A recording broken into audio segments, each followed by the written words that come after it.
जय हिंद साथियों, the student life academy में आपका स्वागत है। मैं परवेज आलम।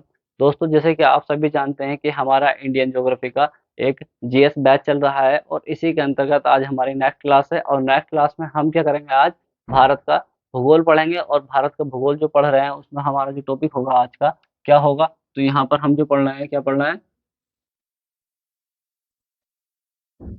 भारत का भूगोल। ठीक है, ये हमारा क्लास है और इस क्लास में हम क्या करेंगे, हमारा जो आज का टॉपिक रहेगा क्या रहेगा। क्योंकि इससे पहले मैं आपको एक बात बता दूं कि जो हमने पिछली क्लास की थी, थोड़ा सा उससे कनेक्ट कर लेते हैं। तो मैंने सबसे पहले जो बताया था कि भारत का यहाँ पर नामकरण कैसे हुआ, ये मैं बताया था उस क्लास में। ठीक, दूसरी बात ये बताई थी कि भारत की खोज किसके द्वारा की गई और कब की गई। इसके बाद मैंने बताया था यहाँ पर 28 राज्य हैं, उनकी स्थिति कहाँ पर है, कि पूर्वी राज्य कौन से हैं, दक्षिणी राज्य कौन से हैं, उत्तरी राज्य कौन से, पश्चिमी राज्य कौन से, और भारत के मध्य राज्य कौन से। तो इस तरीके से हमने यहाँ पर क्लास की थी और इसके जो केंद्र शासित प्रदेश है 8, उनके बारे में भी। तो आज हमें जो पढ़ना है भारत के भूगोल को लेकर, ये हमारे सेकंड नंबर की क्लास है और इसमें पढ़ना है भारत की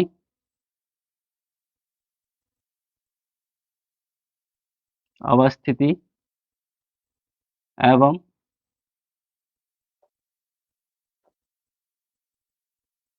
विस्तार। आज का टॉपिक है हमारा भारत की अवस्थिति एवं विस्तार। ये जो भारत का आप नक्शा देख रहे हैं, ये नक्शा अगर पृथ्वी पर देखा जाए कि पृथ्वी पर ये कहाँ पर है, तो हम कैसे बताएंगे। ये हमारी पृथ्वी है, पृथ्वी है, और इस पृथ्वी पर हमें बताना है कि ये भारत का जो नक्शा है वो कहाँ पर है, कि इसकी स्थिति यहाँ है, यहाँ पर है, यहाँ है, यहाँ पर है, कहाँ पर है, हमें नहीं पता। तो हमें तो हमें ये जो आप नक्शा देख रहे हैं भारत का, ये पृथ्वी पर कहाँ पर है, हमें इसकी जानकारी करनी है। तो यही कहलाता है भारत की अवस्थिति एवं विस्तार, के इसकी अवस्थिति पृथ्वी पर कहाँ पर है और इसका विस्तार कहाँ से कहाँ तक फैला हुआ है। तो हमें ये जानने के लिए कुछ चीजों की जरूरत पड़ेगी। जैसे पहले नंबर पर हम कह देते हैं क्या, अक्षांश। और इसके बाद दूसरे नंबर पर होती है हमारी क्या, देशांतर रेखा और अक्षांश रेखा।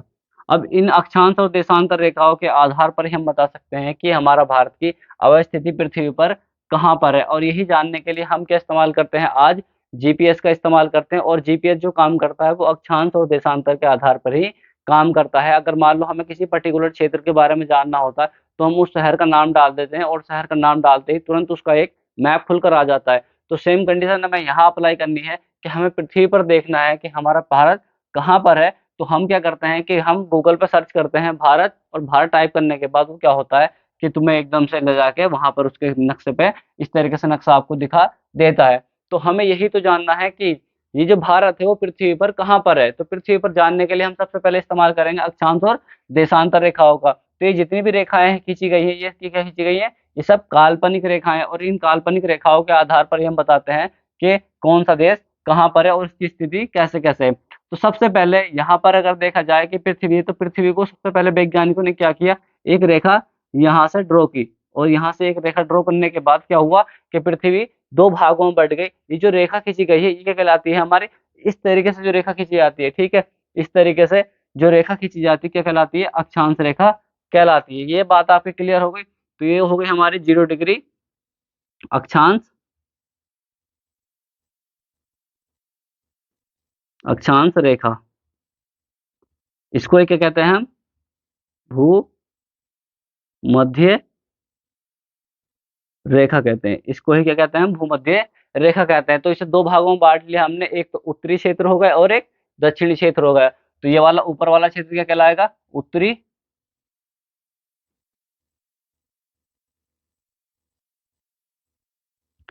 उत्तरी गोलार्ध कहलाएगा। और नीचे का क्षेत्र क्या कहलाएगा, ये दक्षिणी गोलार्ध कहलाएगा। तो इस तरीके से आपके समझ में आ गया होगा कि जो भूमध्य रेखा है, भूमध्य मतलब भू को मध्य से बीच में से काटने वाली रेखा, कौन सी रेखा है, 0 डिग्री। तो 0 डिग्री ने एक क्षेत्र ऊपर का बांट दिया और एक नीचे का बांट दिया, तो इसे कहते हैं उत्तरी गोलार्ध, इसे कहते हैं दक्षिणी गोलार्ध। अब यहाँ पर क्या हुआ कि वैज्ञानिकों के द्वारा एक और रेखा खींची गई और इस रेखा को कहते हैं क्या, देशांतर रेखा। ठीक है, देशांतर रेखा क्यों कहते हैं, क्योंकि ये अर्धवृत्त बनाती है। ठीक है, तो जो ऊपर से नीचे की ओर खींची जाती है, ऊपर से नीचे की ओर खींची जाती है, ये कौन सी रेखा होती है? देशांतर रेखा होती है। तो अब यहाँ पर आपके समझ में आ गया होगा कि इस तरीके से देखा जाए, अब इस रेखा के आधार पर, मतलब देशांतर रेखा के आधार पर देखा जाए तो पृथ्वी दो भागों में बट गई, एक भाग ये वाला और एक भाग ये वाला। तो जो भाग ये वाला बटा, ठीक है, ये क्या कहलाता है हमारा? क्या कहलाएगा ये? पूर्वी पूर्वी भाग, ठीक है। ये क्या कहलाएगा? पूर्वी देशांतर। मतलब इधर रेखा जो खींच जाएंगे क्या कहलाएंगी? पूर्वी देशांतर रेखा कहला जाएंगी। और इसके इधर वाला क्षेत्र, मतलब इस रेखा के इधर वाला क्षेत्र क्या कहलाएगा? पश्चिमी पश्चिमी देशांतर रेखाएं होंगी, क्योंकि हम इस तरीके से काउंट करेंगे ना, यहाँ पर एक रेखा खींचेंगे, दो रेखा खींचेंगे इस तरीके से, तो 1 2 3 करके इधर चलेंगे तो हम क्या होंगे? पूर्वी देशांतर रेखा, और इससे इधर चलेंगे तो क्या होंगी? हमारी पश्चिमी देशांतर रेखाएं होंगी। तो सेम कंडीशन अप्लाई करते हैं कि ये भारत अब कहाँ पर है, हमें नहीं पता। तो हम क्या करते हैं, यहाँ से 1 डिग्री चलेंगे, 2 डिग्री, मतलब 1 डिग्री की रेखा इस तरीके से खींची, फिर इसके बाद 2 डिग्री की रेखा इस तरीके से खींची, फिर इसके बाद 3 डिग्री की रेखा इस तरीके से खींची, और धीरे धीरे हम 1 2 3, 2 3 4, और ऐसे करते करते हम 5 पे गए, 6 पे गए, 7 पे गए और 8 पे गए। और 8 पे जाने के बाद, 8 पर जाने के बाद हमें क्या मिला? भारत का कौन सा हिस्सा मिल गया? ये वाला हिस्सा मिल गया, ठीक है, भारत का दक्षिणी हिस्सा मिल गया। तो इस तरीके से यहाँ पर अगर देखा जाए तो भारत इस तरीके से यहाँ पर हमें मिल गया, ठीक। तो भारत का हमें दक्षिणी हिस्सा यहाँ पर मिल गया। तो दक्षिणी हिस्सा हमें कहाँ मिला जाके? 8 डिग्री 4 मिनट पर। 8 डिग्री 4 मिनट पर हमें क्या मिला? भारत का दक्षिणी हिस्सा मिला। ये वाला जो मैप देख रहे हैं आप, इसका जो सबसे निचले वाला क्षेत्र था, इसका जो सबसे नीचे वाला क्षेत्र था, वो क्षेत्र हमें कहाँ मिला? 8 डिग्री 4 मिनट पे। क्यों? क्योंकि हम यहाँ से 0 डिग्री से, जो हमारी भूमध्य रेखा थी, इससे 1 2 3 4 5 6 इस तरीके से जा रहे थे ऊपर को, और जाते जाते हम कहाँ पर पहुंचे? 8 डिग्री पर। और जब 8 डिग्री पर हम पहुंचे, 8 डिग्री पर जब हम पहुंच गए, तो हमें क्या मिल गया? भारत का सबसे दक्षिणी बिंदु मिल गया। दक्षिणी बिंदु मिल गया तो हमने उसका नाम क्या रख दिया? 8 डिग्री 4 मिनट। कौन सा? उत्तरी अक्षांश, ठीक। आपकी ये बात समझ में आ गई कि दक्षिणी बिंदु हमें मिल गया 8 डिग्री 4 मिनट, उत्तरी अक्षांश मिल गया। अब क्या होगा कि यहाँ से हम 8 से बढ़ेंगे ऊपर, 9 10 11 12 13 14 15 16 17 18 19 20 21 22, और जब हम यहाँ पर पहुंचेंगे, जब हम यहाँ पर पहुंचेंगे, यहाँ पर पहुंचने के बाद हमें क्या मिलेगा? क्या मिलेगा? 37 डिग्री 6 मिनट,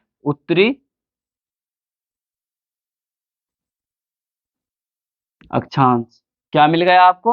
उत्तरी, यहाँ पर 8 डिग्री 4 मिनट उत्तरी अक्षांश से लेकर 37 डिग्री 6 मिनट उत्तरी अक्षांश तक क्या मिल गया? भारत का ये नीचे से, मतलब दक्षिण से उत्तर का विस्तार मिल गया कि इतने इतने अक्षांशों पर हमारा क्या है। जैसे मान लीजिए हमारा 8 डिग्री पे हमें दक्षिणी बिंदु मिला था, तो 8 के बाद 9 चलेंगे, 10 चलेंगे, 11 12 13 14 15 16 17 18 19 20, और जब ऊपर पहुंचेंगे, जब उत्तरी बिंदु पर पहुंचेंगे, उत्तरी बिंदु पर पहुंचने के बाद हमें क्या मिलेगा? यहाँ 37 डिग्री 6 मिनट उत्तरी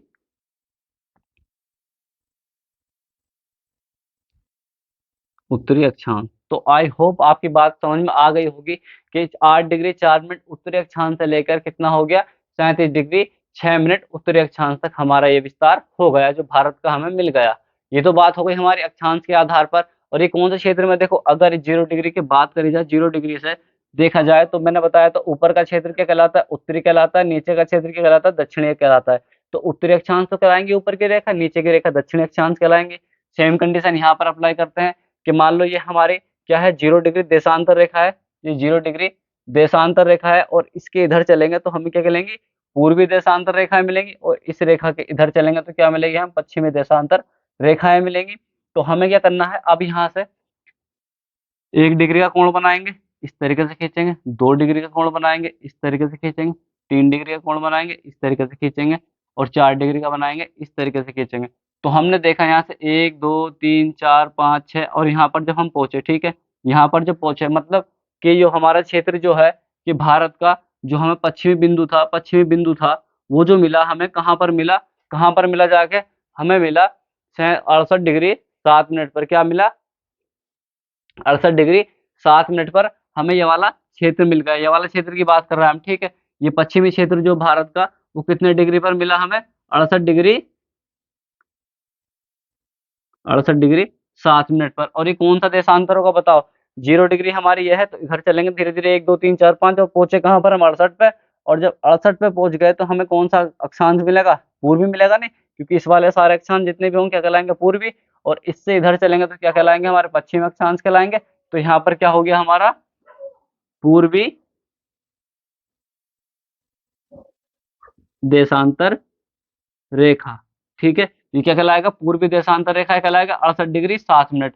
और 68 के बाद चलेंगे यहाँ पर 69 70 71 72 73, इस तरीके चलते चलते, और जब यहाँ पर पहुंचेंगे कि भारत का जो पूर्वी विस्तार है, वो पूर्वी विस्तार हमें मिल गया। और जब मिला तो हमें कितने डिग्री पर मिला? ये पूर्वी विस्तार हमें मिला 97 डिग्री 25 मिनट पर। 97 डिग्री 25 मिनट पर हमें भारत का ये वाला विस्तार भी मिल गया। कि मतलब ये है कि जो हमें यहाँ पर 68 डिग्री 60 मिनट पूर्वी देशांतर था, और इसके बाद फिर चलेंगे 68 69 70 71 72 73, इस तरीके से। और जब हम पूर्वी पहुंचेंगे, पूर्वी क्षेत्र में पहुंचेंगे, तो हमें कितने डिग्री पर मिला? 97 डिग्री 25 मिनट पे हमें इसका अक्षांश देशांतर मिल गया। तो आई होप आपकी ये बात समझ में आ गई होगी कि अक्षांश और देशांतर हमें किस तरीके से निकालते हैं। अब हम क्या करते हैं कि हम जब मैप सर्च करेंगे किसका? भारत का, तो जैसे हम भारत डालते हैं तो क्या मिल जाएगा? वो भारत सर्च नहीं करेगा, वो भारत सर्च नहीं करेगा। जब हम भारत डालते हैं, भारत सर्च नहीं करता है। वो जो करता है, वो अक्षांश और देशांतर डिकोड करता है कि किन किन अक्षांशों पर, किन किन देशांतरों पर भारत का विस्तार फैला है। तो तुम देखते हो तो नीचे एक बिंदु बने हुए आते हैं, ठीक है, जैसे आप मैप देखते हो तो वहां पर ये डिग्री लिखी होती है, 8 डिग्री 4 मिनट से लेकर 8 डिग्री 4 मिनट से लेकर उत्तरी अक्षांश से लेकर 97 डिग्री 25 मिनट उत्तरी अक्षांश तक। और इसके बाद यहाँ पर देखा जाए कि पूर्वी देशांतर जो है 68 डिग्री 7 मिनट से लेकर, ठीक है, और 97 डिग्री 25 मिनट पूर्वी पूर्वी देशांतर तक। अब आए, ये बात आपकी समझ में आ गई होगी कि अक्षांश और देशांतर के आधार पर हम किसी भी देश की, किसी भी क्षेत्र की पर्टिकुलर जानकारी निकाल सकते हैं। अगर मान लो मैं उत्तर प्रदेश निकालना चाहता हूँ, तो उत्तर प्रदेश की जो जानकारी होगी, सबसे पहले हम जब गूगल पर सर्च करेंगे या मैप पर सर्च करेंगे तो हम उत्तर प्रदेश डालेंगे।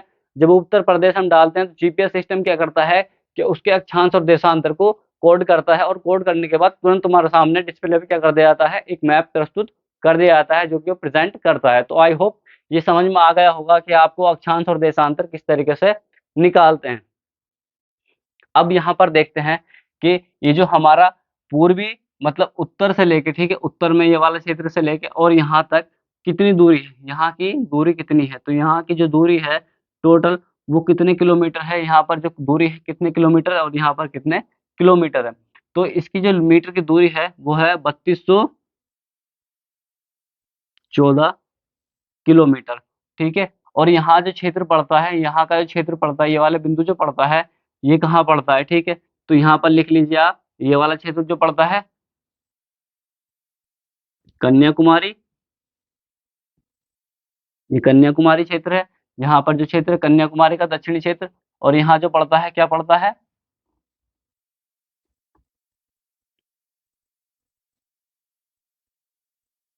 इंदिरा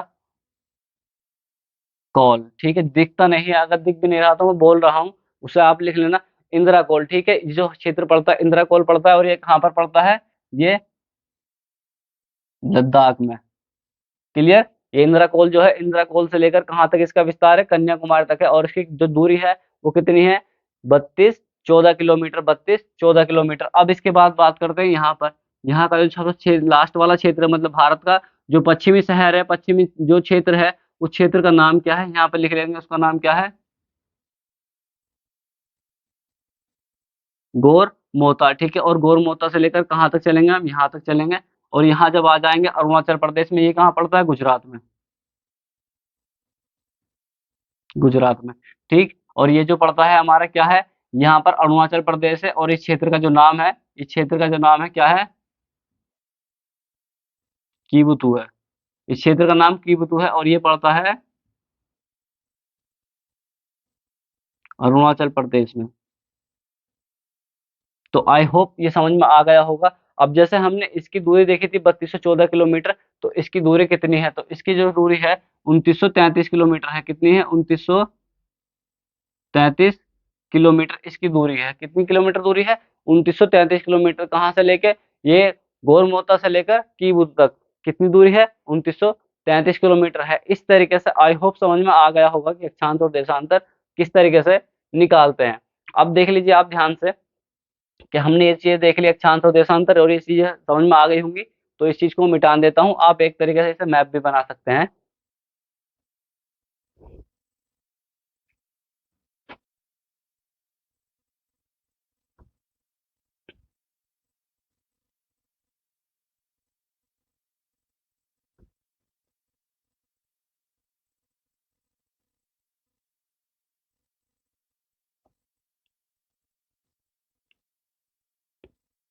तो ये तो समझ में आ गया आपको 8 डिग्री 4 मिनट किस तरीके से आया उत्तरी अक्षांश। अब 8 से ऊपर चलते हैं हम, ठीक है। 8 से ऊपर चलेंगे तो यहाँ पर 9 आएगा, 10 आएगा, 11 आएगा, 12 आएगा, 13, 14, 15, 16, और आने के बाद 16 आने के बाद यहाँ से एक क्षेत्र पड़ता है, एक लाइन पड़ती है।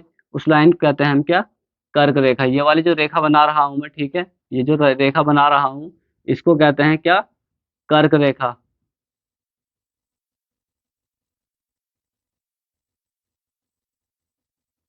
ये वाली जो मैंने लाइन ड्रॉ करी है ये क्या कहलाती है? कर्क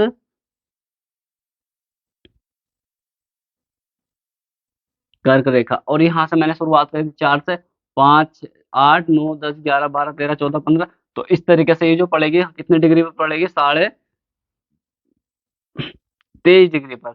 ये पड़ेगी 23.5 डिग्री पर। अब देख लीजिए कि ये जो रेखा है, यहाँ से शुरुआत करी थी मैंने 8 से लेके, और धीरे धीरे ऊपर तक जाएंगे तो कितने में पड़ेगी? ये 23 डिग्री पर पड़ेगी। और 23 डिग्री पर जब पड़ेगी तो यहाँ पर कुछ क्षेत्र पड़ रहे हैं, कुछ क्षेत्र मतलब कुछ राज्य, मैंने जैसे कल बताए थे, तो यहाँ पर कुछ राज्य पड़ते हैं। तो ये कर्क रेखा जो है, ये कर्क रेखा कितने राज्यों से होकर गुजरती है? ये कर्क रेखा भारत के 8 राज्यों से,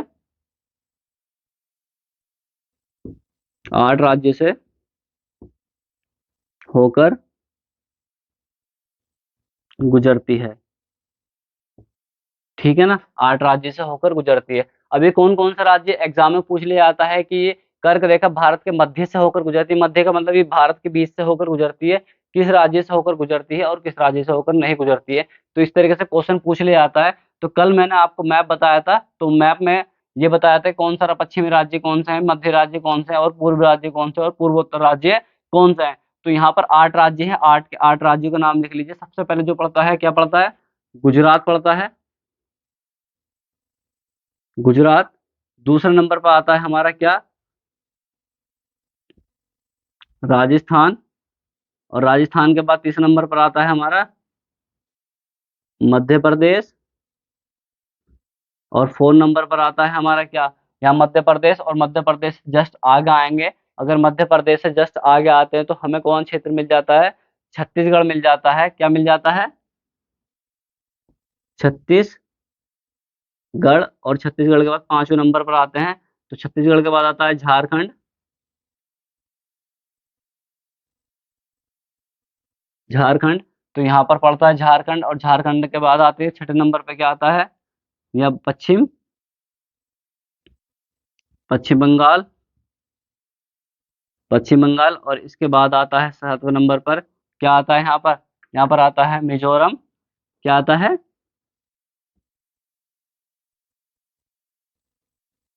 मिजोरम। और मिजोरम के बाद 8वें नंबर पर आता है मणिपुर। तो आई होप 8 के 8 राज्य आपको समझ में आ गए होंगे कि किस किस राज्य से होकर क्या गुजरती है, ये कर्क रेखा गुजरती है। सबसे पहले देखा जाए तो यहाँ पर गुजरात पड़ता है, गुजरात से होकर गुजरती है। उसके बाद यहाँ राजस्थान पड़ता है, राजस्थान से होकर गुजरती है। इसके बाद मध्य प्रदेश, मध्य प्रदेश से होकर गुजरती है। इसके बाद यहाँ पर पड़ता है हमारा क्या? छत्तीसगढ़। और छत्तीसगढ़ से होकर गुजरती है। इसके बाद यहाँ पर पड़ता है झारखंड, झारखंड से। और इसके बाद इसके आगे आएंगे तो पश्चिम बंगाल। और पश्चिम बंगाल से आगे आ जाएंगे तो यहाँ मिजोरम। और मिजोरम के बाद यहाँ पर आ जाएगा त्रिपुरा। तो आई होप 8 के 8 राज्य आपके समझ में आ गए हैं कि कौन किस किस राज्य से कर्क रेखा होकर गुजरती है। ये बात आपकी समझ में आ गई? क्लियर? अगर क्लियर तो बताइए, फिर मैं आगे चलता हूँ। ओके। और यहाँ पर एक बात और ध्यान रखना कि कर्क रेखा कितने डिग्री पर है? तो कर्क रेखा 23.5 डिग्री पर है। और भारत के कितने राज्यों से? 8 राज्यों से। 8 के 8 राज्य मैंने लिखवा दिए आपको, ये समझ में आ गया होगा। इसके बाद हम बात करेंगे अभी।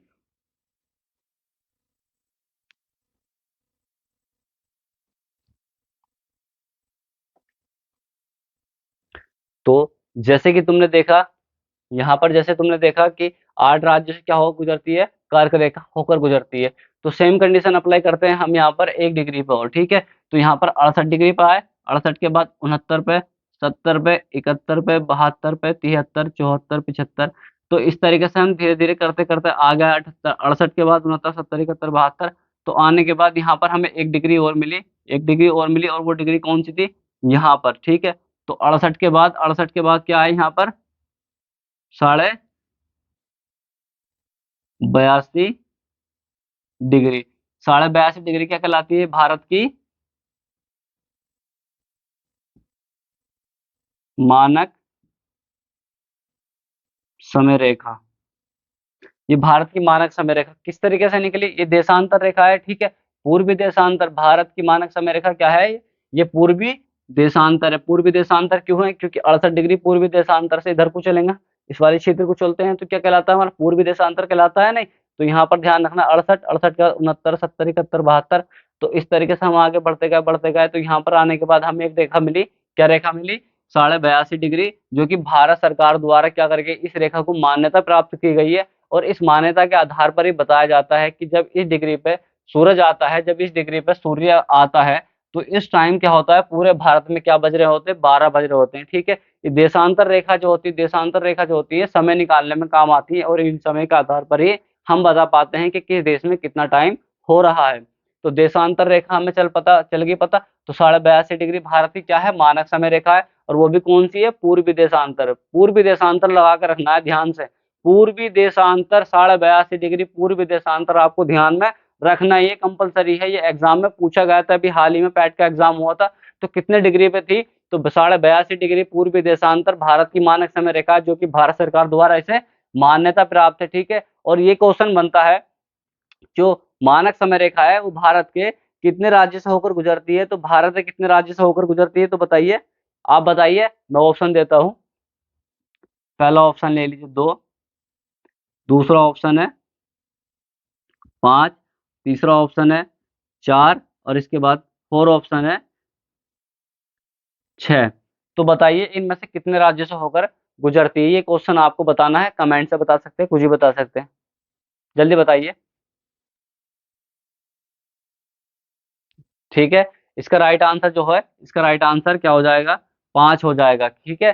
5 राज्यों से होकर गुजरती है। अब ये 5 राज्य कौन कौन से, क्योंकि आपने अगर मैप पढ़ा होगा और मैप भरा होगा, जो मैंने कल कराया था, तो उस आधार पर तो बहुत आसानी से आप निकाल लोगे। तो सबसे पहले पड़ता है यहाँ पर यूके, यूके मतलब उत्तराखंड। मैं लिख देता हूँ कौन कौन से राज्य हैं, ठीक है।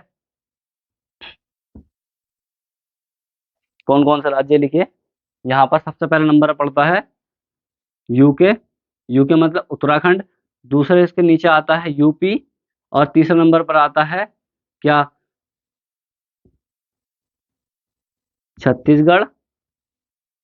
छत्तीसगढ़ के बाद आता है हमारा फोन नंबर पर,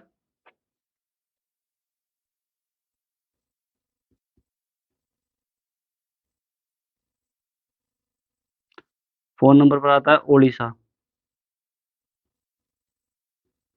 उड़ीसा।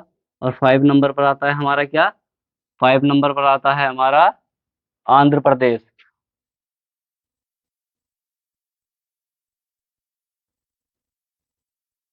आंध्र प्रदेश। तो इस तरीके से ये जो राज्य हैं, इन राज्यों से होकर क्या गुजरती है, ये भारत की मानक समय रेखा गुजरती है। भारत की मानक समय रेखा कितनी है, 82.5 डिग्री पूर्वी देशांतर। तो आई होप ये समझ में आ गया होगा कि कितने राज्यों से कौन कौन सी चीजें गुजरती हैं। तो अब जो हमारी अब जो नेक्स्ट होगा, ठीक है, नेक्स्ट में क्या हुआ कि अभी तक हमने क्या देखा, भारत की अवस्थिति देखी, अवस्थिति पृथ्वी पर कहाँ थी, और इसके विस्तार के बारे में हमने कंप्लीट जानकारी कर ली है। अब जो करेंगे हम, कुछ क्या करेंगे, इंपोर्टेंट मोस्ट एक महत्वपूर्ण तथ्य करेंगे, जो कि टॉपिक्स वाइज होंगे। ये टॉपिक्स से रिलेटेड जितने भी आपके क्वेश्चन बनते हैं, उन सबको हम कवर करेंगे, वो किस तरीके से करेंगे, क्लियर। तो यहाँ पर मैं लिखवाता चलूंगा, आपको ध्यान रखना है कि हमें लिखना क्या है और लिखना क्या नहीं, ठीक है। तो सबसे पहले ये जो पूरा भारत देख रहे हैं आप, ठीक है, इस पॉइंट किस तरीके से लिखने हैं आपको, यहाँ पर लिखने हैं मोस्ट पॉइंट। मोस्ट पॉइंट का मतलब होता है महत्वपूर्ण तथ्य, ठीक है। ये मोस्ट पॉइंट लिखना है, और किस तरीके से लिखना है, नंबर 1 करके लिखिए आप, कि पूरे भारत का क्षेत्रफल है, वो क्षेत्रफल कितना है बताइए, भारत का जो क्षेत्रफल है, मतलब इसका मैं अगर यहाँ से फीता लेके जाता हूँ और पूरे क्षेत्र को इस तरीके से काउंट करके आता हूँ, नाप के आता हूँ, तो नाप के आने के बाद मुझे कितनी दूरी मिलती है, इसे कहते हैं भारत का क्षेत्रफल। ठीक है, तो भारत का क्षेत्रफल आप सभी जानते हैं कि कितना है, 32,87,000, 32,87,263 वर्ग किलोमीटर। ये पहला पॉइंट हो गया आपका, कि ये जो क्षेत्रफल है टोटल कितना है इसका, 32,87,263 वर्ग किलोमीटर। अगला पॉइंट जो लिखना है, मैं मान लीजिए यहाँ पर ये पृथ्वी है और मुझे पता चला कि यहाँ पर इतने क्षेत्र में भारत है, तो ये कुल पृथ्वी का ये कुल भूभाग का कितने प्रतिशत ये क्षेत्र घेरता है। कुल पृथ्वी का देखा जाए कि पूरी पृथ्वी के आधार पर अगर देखा जाए, क्वेश्चन पूछा जाता है कि पृथ्वी के भूभाग के आधार पर देखा जाए कि भारत का क्षेत्रफल कितने प्रतिशत में फैला हुआ है, तो भारत का क्षेत्रफल फैला हुआ है कितने प्रतिशत पे फैला हुआ है, 2.4% पर। ठीक है, ये किसके आधार पर देखा हमने, पूरे भूभाग के आधार पर देखा, पृथ्वी के पूरे भूभाग के आधार पर कितने प्रतिशत पर है, 2.4% है।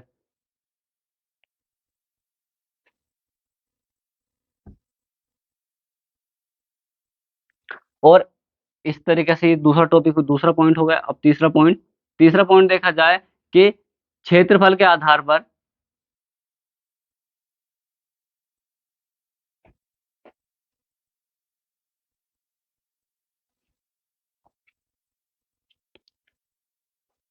अब तीसरा पॉइंट देखा जाए, और तीसरा पॉइंट में देखा जाए तो क्या है कि क्षेत्रफल के आधार पर, ठीक है, क्षेत्रफल के आधार पर मतलब पूरी पृथ्वी के क्षेत्रफल के आधार पर देखा जाए कि भारत का स्थान कौन सा नंबर पर आता है, 7वां स्थान है, ये सभी जानते हैं।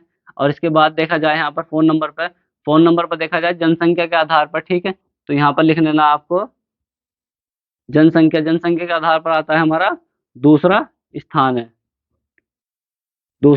है, इसके बाद देखा जाए कि जो भारत का उत्तरी बिंदु है, ठीक है, उत्तरी बिंदु मतलब इंदिरा कोल से लेकर कन्याकुमारी तक कितनी दूरी है, तो यहाँ पर लिख लेना आपको 5 पॉइंट में कि उत्तर से दक्षिण की दूरी, तो दक्षिण की दूरी कितनी है, 3214 किलोमीटर। और यहाँ पर सिक्स में देखा जाए तो सिक्स में देखा जाएगा यहाँ से पश्चिम से पूरब की दूरी, तो पश्चिम से पूर्व की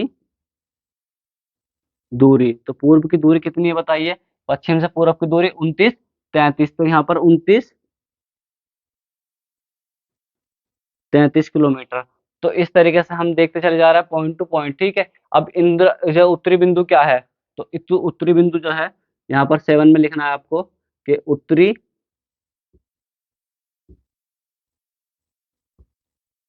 बिंदु जो है हमारा क्या है, इंदिरा इंदिरा कोल है। ठीक है, इंदिरा कोल है, और कितने डिग्री पर है, यहाँ पर ध्यान रख लेना कितने डिग्री पर है, यहाँ लिख लेना, इसे ब्रैकेट में लिख लेना कि 37 डिग्री 6 मिनट। ठीक है ना, ये उत्तरी बिंदु है। अब इसके बाद देखिए बात जाए कि दक्षिणी बिंदु की, तो दक्षिणी बिंदु क्या है बताइए, 8वां पॉइंट जो है, मैं पॉइंट टू पॉइंट लिखवा रहा हूँ क्योंकि एग्जाम में डायरेक्ट आएंगे, ये मैंने समझाने के लिए आपको बताया था। ठीक है, और यहाँ दक्षिणी बिंदु की बात करी जाए तो दक्षिणी बिंदु क्या है हमारा, ये है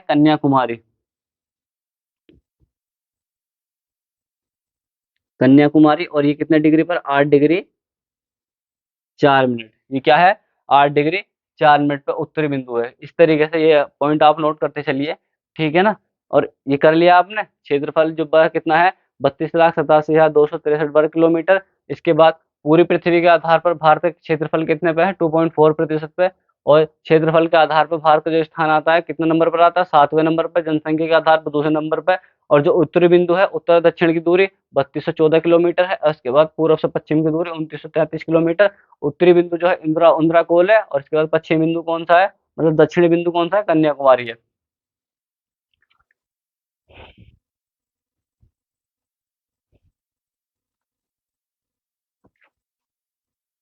अभी आपने कर लिया, तो यहाँ पर देखते हैं हम कि उत्तर दक्षिण का बिंदु देख लेते हैं हमने। इसके बाद 7वां था तो 8वां नंबर डाल लीजिए, जो भी नंबर आपका आ रहा हो, मेरे हिसाब से 8वां है। आप जो भी नंबर आपका आ रहा होगा तो वो डाल लीजिए, ठीक है। तो यहाँ पर देखते हैं, उत्तर से दक्षिण की दूरी देख ली, ये भी देख लिया कि उत्तरी बिंदु क्या है हमारा, दक्षिणी बिंदु। दक्षिणी बिंदु जो था हमारा क्या है, वो है दक्षिणी बिंदु। दक्षिणी बिंदु है हमारा मोता, गौर मोता, ठीक है। और ये कितने डिग्री पर लिख लीजिए आप, यहाँ पर मैंने बताया था 68 डिग्री 7 मिनट पर, तो 68 डिग्री 7 मिनट, ठीक है। ये कौन सा देशांतर है, ये पूर्वी देशांतर है, तो यहाँ पर पूर्वी देशांतर भी लिख लेना। क्लियर हुआ। और इसके बाद यहाँ से पूर्वी में देशांतर हुआ, और इसके बाद इसकी दूरी जो है, ठीक है, यहाँ पर कितनी दूरी है इसकी, ये वाला जो दूरी है 2933 किलोमीटर, पीछे वाले में लिखवा चुका हूँ। इसके बाद 9 नंबर, और 9 नंबर पे क्या है हमारा, पूर्वी बिंदु, ठीक है। पूर्वी बिंदु कौन सा है, तो पूर्वी बिंदु हमारा क्या है, कीबुतु। कीबुतु, और ये कितने डिग्री पर है, 97 डिग्री 25 मिनट। कौन सा है, पूर्वी देशांतर।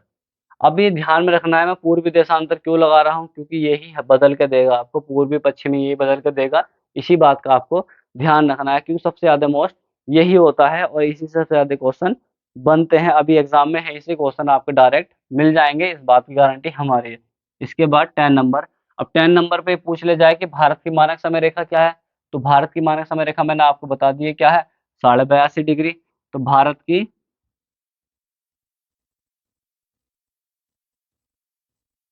समय रेखा क्या है, कितने डिग्री पर है,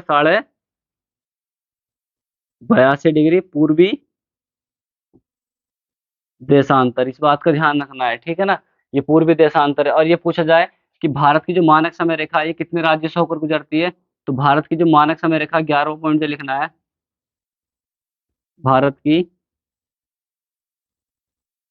समय रेखा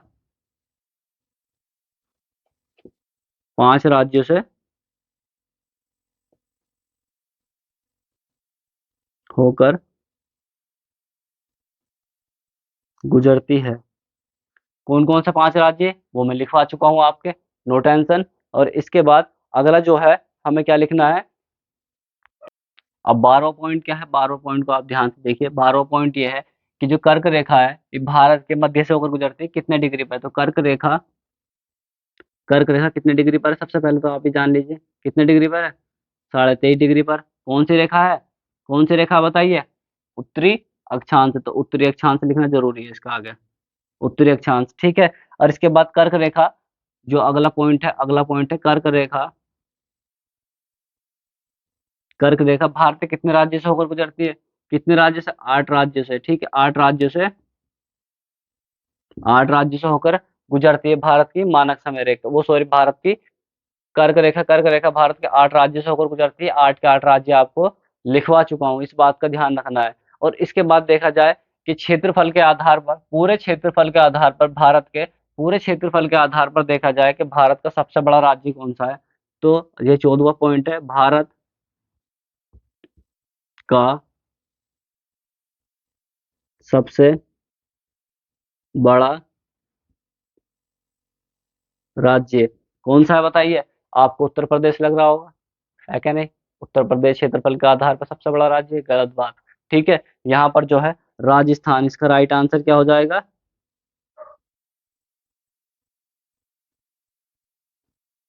राजस्थान, ठीक है।